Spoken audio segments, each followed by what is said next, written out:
Alhamdulillah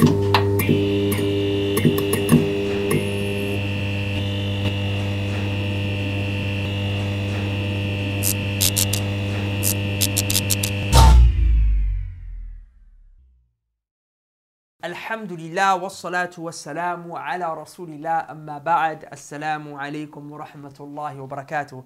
Brothers and sisters, welcome back to Nasiha Sessions. This is the show in which I do my best to try and provide you guys advices for those social problems that our community goes through, those things that you'd feel very awkward talking to close friends and family members. So you could send me an anonymous email, and if it's within my capacity and my limited understanding to be able to provide you some advice, I do my best to do that for you. So please email me at nasihasession@gmail.com.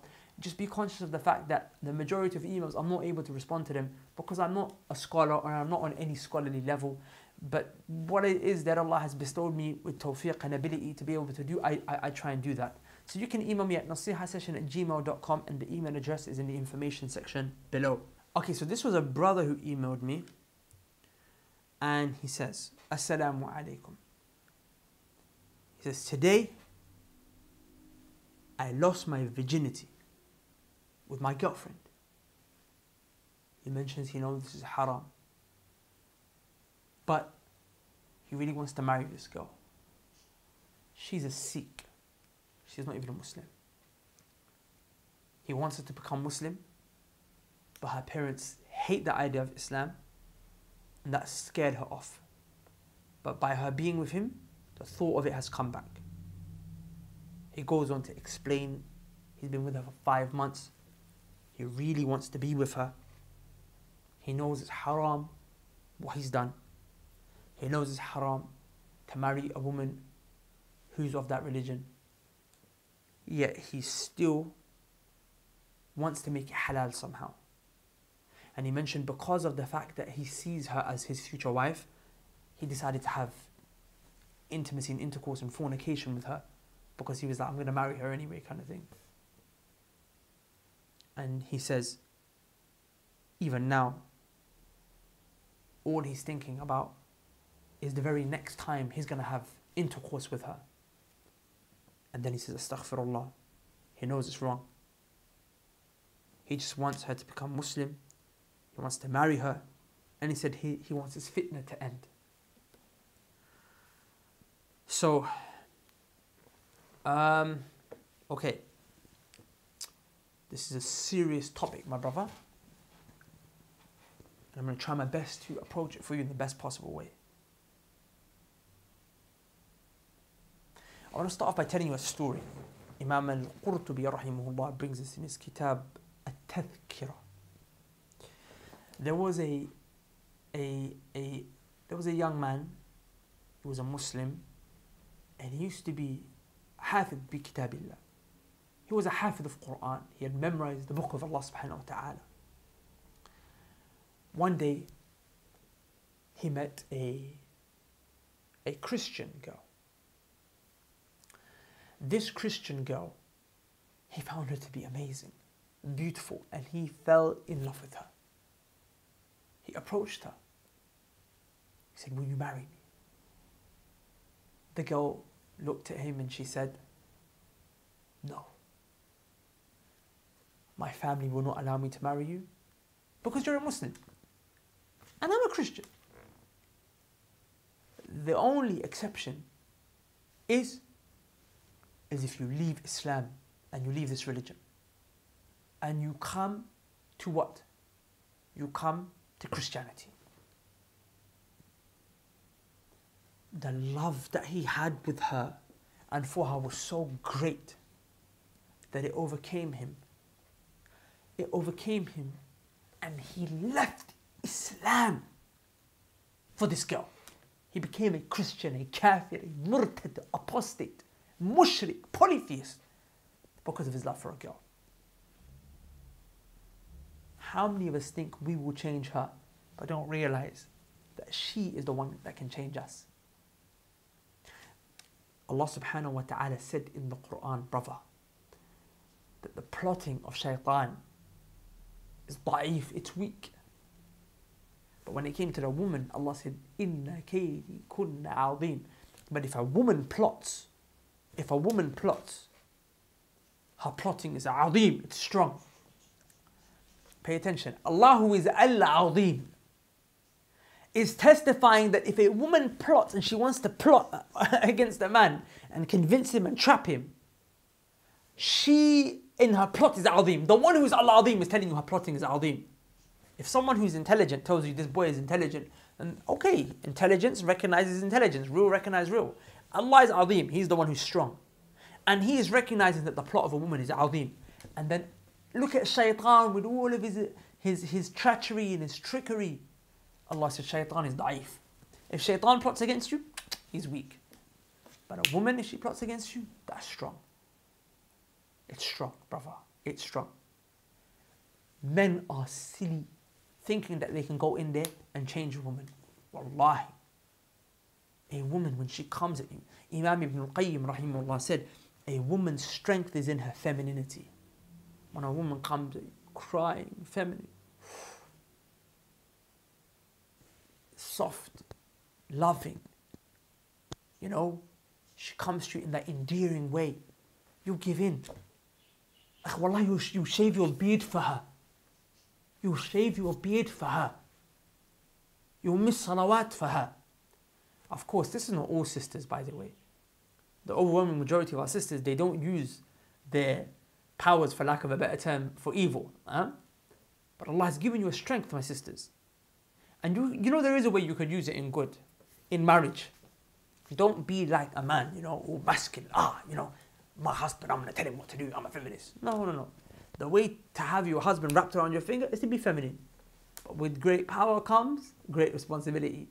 So don't mislead and misguide your husband towards evil. Because you really can have a compelling charm over him if you do it in the right way. But now we're talking about the brother who wants to marry the non-Muslim girl. So I want to come back to you, brother. Can you imagine this man who was a hafid of the Quran left Islam? Why? Because of a Christian girl. And have you memorized Quran? Maybe not. Maybe yes, but maybe not. This guy had memorized Quran. He knew the language. These people were around, scholars in the time. Imam Qurtubi, this is way back, 700-800 years ago. Way back. In these times, Qurtubi is from Cordoba, when the Muslims used to govern Spain, over 800 years ago. This is before that time. How many years ago? Around righteous people. Yeah, he left Islam.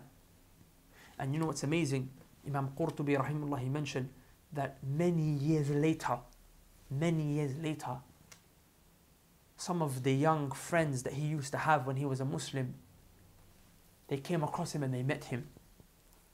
And they asked him, what happened, man? That used to be Muslim with us.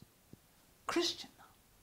And he's kind of like, yeah, my wife did it for her, kind of thing. They asked him because they were inquisitive. What about the Quran? You memorized the Quran. What happened? Did the Quran not benefit you? The verses, you knew the ayat about the Christians and what Allah says is going to, the punishment they're going to receive. And, you know all of that. What happened? He looked at them and he said, I forgot the whole Quran. SubhanAllah, look at that. The Quran, how Allah didn't allow it to remain in the heart of a kafir. Allah removed it all out and made him forget it all. But then he mentioned there is one ayah that remained. Every other ayah, from Fatiha to Surah Al-Nas, he forgot. But there was one ayah that remained, one ayah that he still remembered. They asked him, what is this ayah that you still remember? What is this one ayah that Allah allowed to stay in your heart? It was the ayah from Surah Al-Hijr, Surah number 15, ayah number 2, where Allah said, رُبَّمَا يَوَدُّ الَّذِينَ كَفَرُوا لَوْ كَانُوا مُسْلِمِينَ. The ayah where Allah said, the disbelievers, they will wish on the day of judgment. They will wish on that day, if only we were Muslim. If only we were Muslim, they'll wish. Brother, I can give you another story. Imam Qurtubi mentions in the same book. So you do not think this is a one-off. So you do not think this is rare. Imam Qurtubi rahimahullah in the same book mentions something else. A man who used to give the adhan every day in the masjid. He used to climb to the top. He used to climb to the top of the minaret, and he used to give the adhan high. You know, at those times you climb to the minaret, the minar, they climb to the top and you give the adhan. He used to do that. One day when he went up, he noticed below there was a beautiful woman. Again, became amazed, went down straight to her, knocked on the door. Who are you? I want to marry you. Happened to be a Christian girl again. Christian, huh? The man said, who are you? I want to marry you. She said, I'll marry you, but you have to leave Islam for me. Eventually he came to the conclusion, same way he got sucked in. He left Islam. That night where he got married and he became a Christian, and that first night when he was going to his wife, you know, in those days, the streets weren't kind of like the way our streets are. You know, sometimes you'd have to climb on top of a house, go on top of the roof of a house to get over to certain... It was very normal for people to climb the house and walk over the roof of a house and, you know, basically cut through the streets like that. So he climbed on top of a house and he was going and he was heading towards his wife, who was Christian, for whom he just left Islam, and he was going to her so he can have intimacy with her on the very first night. And what happened? He slipped off the roof, fell, and he died. And the scholars, they mentioned, when he was a Muslim, he used to climb higher 5 times a day to the top of the minaret to give the adhan. Higher! So high, 5 times a day. And he never slipped and he would come back down. But the day he became a Christian, going to fulfill his kufriyat and his shirkiyat, and then his desires with this woman, little roof that is so small, just the roof of a house, compared to a minar, he climbed up, he slipped, he fell, and he died. And wallahi, there's more stories, brothers and sisters. Forget marrying a kafira. You're not allowed to marry an innovator. You know, you have a person who's a Muslim and you have a kafir. You can't marry a kafir. But then the Muslims are of 2 types. There's the Muslims who are upon the sunnah of the Prophet and the Ahlul Sunnah. They're from the one saved sect who are going to go Jannah. And there's the Muslims who are not from the saved sect, who are from the other 72 sects who are going to go to the hellfire. There was a great noble imam, student of scholars of hadith. He studied under Aisha radiallahu anha, and he took hadith from Sahaba of the Prophet sallallahu alayhi wasallam. His name was Imran ibn Hittan. Imran ibn Hittan. And he was a man of righteousness and nobility. One day he found a woman and she was so beautiful. He fell in love with her.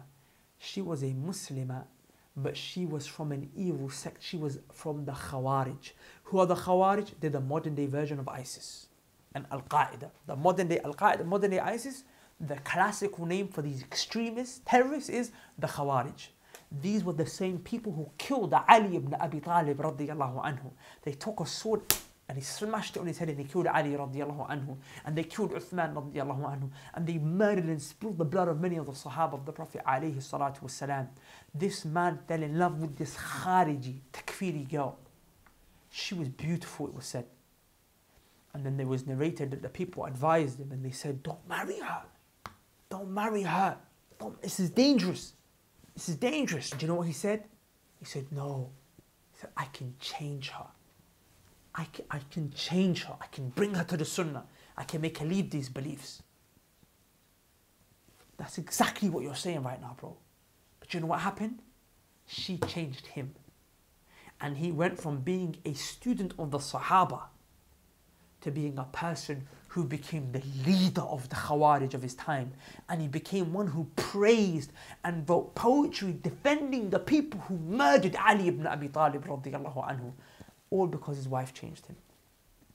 Now, brothers and sisters, why are we focusing on this point so much? Because don't you guys understand that the Prophet ﷺ told us, be careful who you become friends with. Because a person is on the same religion as his or her friend. Is there a friend that you have, is there a companion you have closer than a wife? Or closer than a husband? No. No. So you will be on the religion of your friend. If you marry a sinner, then you're going to eventually be influenced in the sin with her. You're going to be on her religion. If she's a kafira, you're going to be upon the kufr. You might fall into kufriyat and shirkiyat. You might fall into that, brother. And wallahi, there's so many examples I have today. There was a sister, she was in uni, she emailed us. She's with her boyfriend, who's a non-Muslim, who's a Christian. And she was trying to convert him to Islam. And in the end, he said to her, listen, why are you always trying to convert me to Islam? He was, why is it that I have to become a Christian to marry you?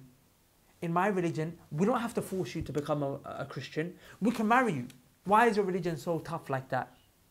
A'udhu billah. Look at the way he flavored his words. He made it sound like Christianity is better than Islam, because Christianity won't force you to leave Islam and come to kufr. But we are forcing you to leave kufr and shirk. And he made it look as if it was something bad, that Islam wants you to leave the path of hellfire if you want to come and marry one of our women. Huh? Look what happened. She suddenly, the way he painted a picture of Christianity being better than Islam, it settled in her heart. And she emailed saying, astaghfirullah, now I'm actually having doubts. I'm actually thinking, yeah, I might kind of go to church with him, see what's up. And she emailed us for help. And you know what, brothers and sisters? That's how it all starts. That's how it all starts. A person will fall into sins. Remember the hadith of Hudayfa radiallahu anhu, and I want to conclude on this hadith of Hudayfa radiallahu anhu, in which the Prophet sallallahu alayhi wasallam said, a person will continue to do sins. Every time he does a sin, a black dot is placed on his or her heart. And then you will carry on doing sins after sins after sins until the entire heart is covered with darkness. And when that happens, you cannot distinguish between the truth and the falsehood. So pay attention.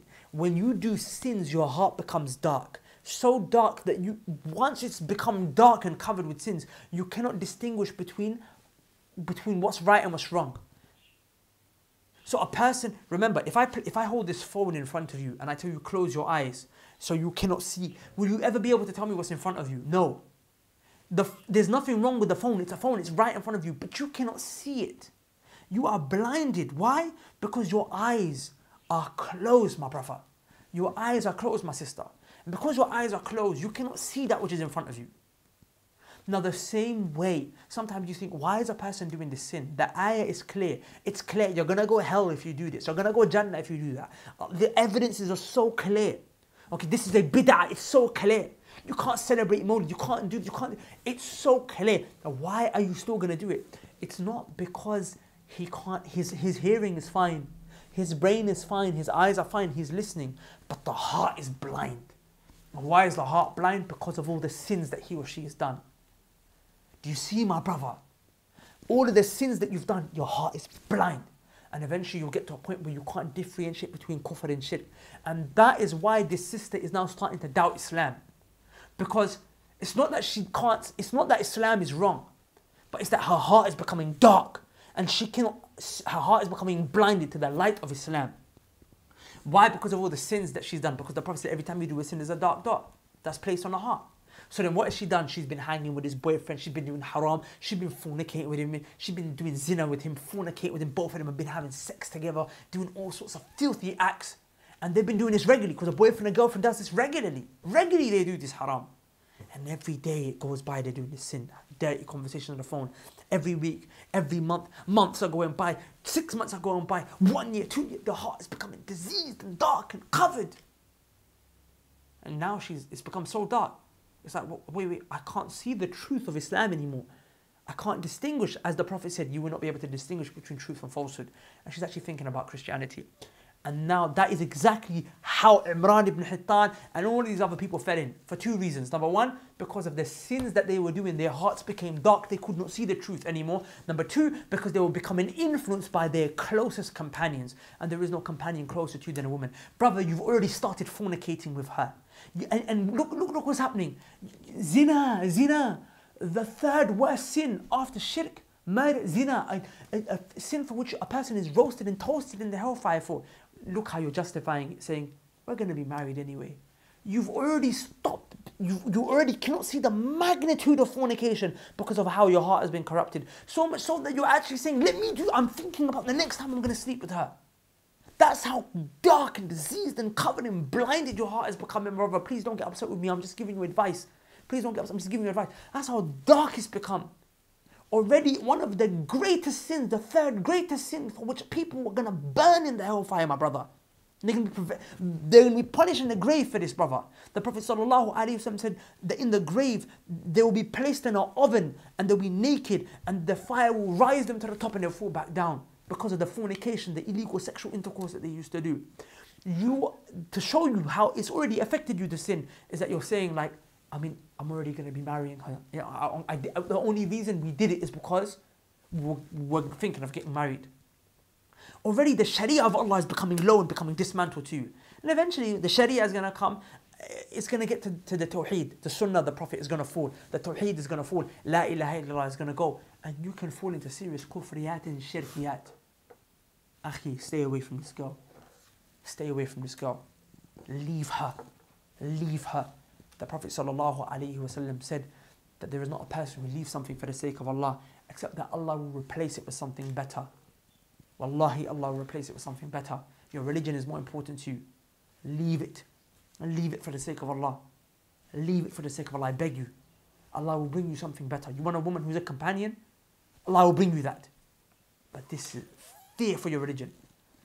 Don't think to yourself, I'll be from those people who, I'll be able to handle the fitna. No. The Prophet told us when fitna comes, run away. Dajjal, is he fitna? Yes, people will become disbelievers because they'll be convinced by Dajjal and all of his trickery and treachery. So that's why the Prophet said, when Dajjal comes, run. But then the people there's some people who are going to be like, let me just go take a look. The Prophet said, run away from Dajjal. Some people are going to be like, let me just take a look. Let me see. I'm interested in Dajjal. We've been hearing about him for years. What's Dajjal? I want to see his one eye floating around. They're going to go, they're the ones who are going to be convinced and they're going to fall into kufr and shirk. They're going to become worshippers of Dajjal and part of his army. Because they didn't run away from the fitna. Akhi, don't try to experiment with religion. Let me try, let me see, let me convince her. In the moment, akhi, every day you're with her in haram, your own heart, the flame, the light of iman is dying inside of you. Eventually it's going to go. It's going to go. Do you see? Akhi, just leave her. And not to say that, the zina is enough. Even if you did become, married to her and she became a Muslim, you still fornicated. Imagine, akhi, the sin and all that and whatnot. And my sisters, just as a side point, wallahi, it's even worse when the sister is in a relationship with a man who's a sinner or a kafir. Because a man, generally speaking, is more dominant. Okay? And he will dominate more in a relationship. And that's why it's clearly haram for a woman to even marry a Christian man. Clearly haram. Or even a Jewish man. Why? Because a woman is more easy to be succumb. She's more easily she can easily succumb more so to the religion of the man than the other way. Fear Allah Azza wa Jal. Everything I said today that applies to the woman applies to the men when it comes to the women, applies to the women when it comes to the men.